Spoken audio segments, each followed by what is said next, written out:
Xin chào các bạn, để các bạn có thể học được hiệu quả nhất thì các bạn hãy làm theo các bước như sau nha. Bước 1, mình sẽ xem video và ghi chú từ mới vào vở. Bước 2, làm quiz từ vựng ở trên link Quizlet. Bước 3, trả lời câu hỏi bài tập. Tất cả các link Quizlet và link bài tập thì cô đều để ở bên dưới video này nhé. Các bạn nhớ là khi mà mình làm Quizlet thì mình nhớ log in vào trong cái tài khoản mà cô đã cung cấp cho các bạn để luyện tập nha. And I'm gonna see you later. The growth of bike sharing schemes around the world.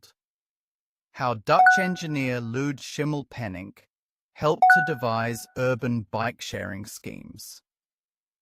The original idea for an urban bike sharing scheme dates back to a summer's day in Amsterdam in 1965.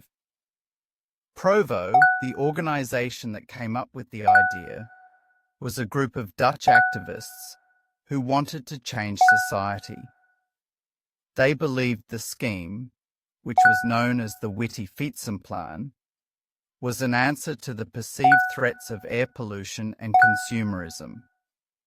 In the center of Amsterdam, they painted a small number of used bikes white. They also distributed leaflets describing the dangers of cars and inviting people to use the white bikes. The bikes were then left unlocked at various locations around the city to be used by anyone in need of transport. Lud Schimmelpenninck, a Dutch industrial engineer who still lives and cycles in Amsterdam, was heavily involved in the original scheme. He recalls how the scheme succeeded in attracting a great deal of attention, particularly when it came to publicizing Provo's aims, but struggled to get off the ground. The police were opposed to Provo's initiatives, and almost as soon as the white bikes were distributed around the city, they removed them. However, for Schimmelpenninck and for bike-sharing schemes in general, this was just the beginning. The first Witte Fietsenplan was just a symbolic thing, he says. We painted a few bikes white, that was all. Things got more serious when I became a member of the Amsterdam City Council 2 years later.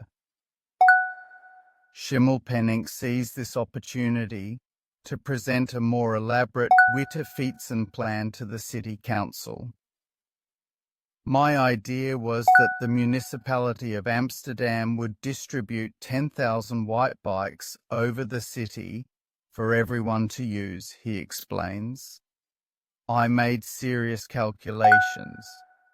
It turned out that a white bicycle, per person, per kilometre, would cost the municipality only 10% of what it contributed to public transport per person per kilometre. Nevertheless, the council unanimously rejected the plan. They said that the bicycle belongs to the past. They saw a glorious future for the car, says Schimmelpenninck.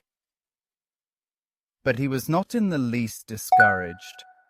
Schimmelpenninck never stopped believing in bike sharing, and in the mid-90s, 2 Danes asked for his help to set up a system in Copenhagen.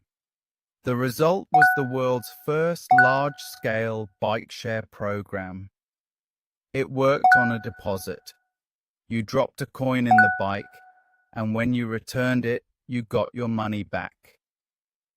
After setting up the Danish system, Schimmelpenninck decided to try his luck again in the Netherlands, and this time he succeeded in arousing the interest of the Dutch Ministry of Transport. Times had changed, he recalls. People had become more environmentally conscious, and the Danish experiment had proved that bike sharing was a real possibility. A new Witte Fietsenplan was launched in 1999 in Amsterdam.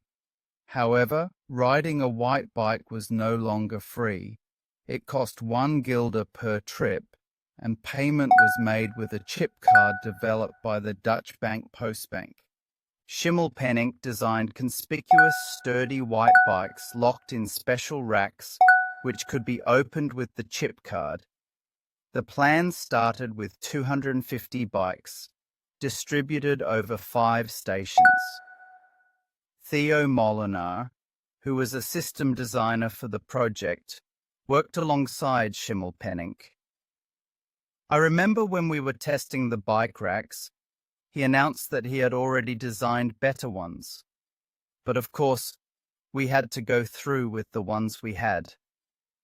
The system, however, was prone to vandalism and theft.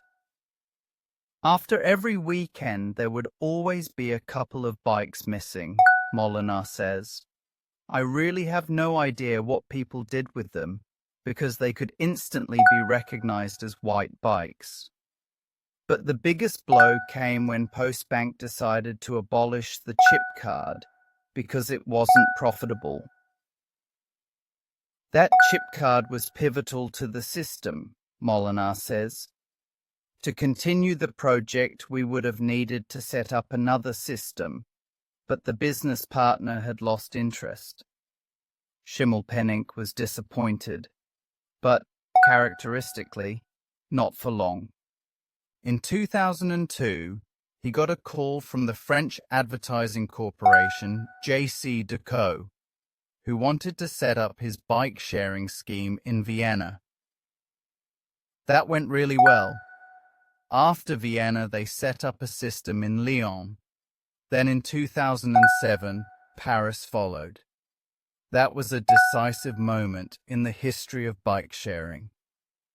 The huge and unexpected success of the Parisian bike sharing program, which now boasts more than 20,000 bicycles, inspired cities all over the world to set up their own schemes, all modeled on Schimmelpenninck's. It's wonderful that this happened, he says, but financially I didn't really benefit from it because I never filed for a patent. In Amsterdam today, 38% of all trips are made by bike, and, along with Copenhagen, it is regarded as one of the two most cycle-friendly capitals in the world. But the city never got another Witte Fietsenplan. Molinar believes this may be because everybody in Amsterdam already has a bike. Schimmelpenninck, however, cannot see that this changes Amsterdam's need for a bike-sharing scheme. People who travel on the underground don't carry their bikes around, but often they need additional transport to reach their final destination. Although he thinks it is strange that a city like Amsterdam does not have a successful bike-sharing scheme, he is optimistic about the future. In the 60s, we didn't stand a chance because people were prepared to give their lives to keep cars in the city. But that mentality has totally changed. Today, everybody longs for cities that are not dominated by cars.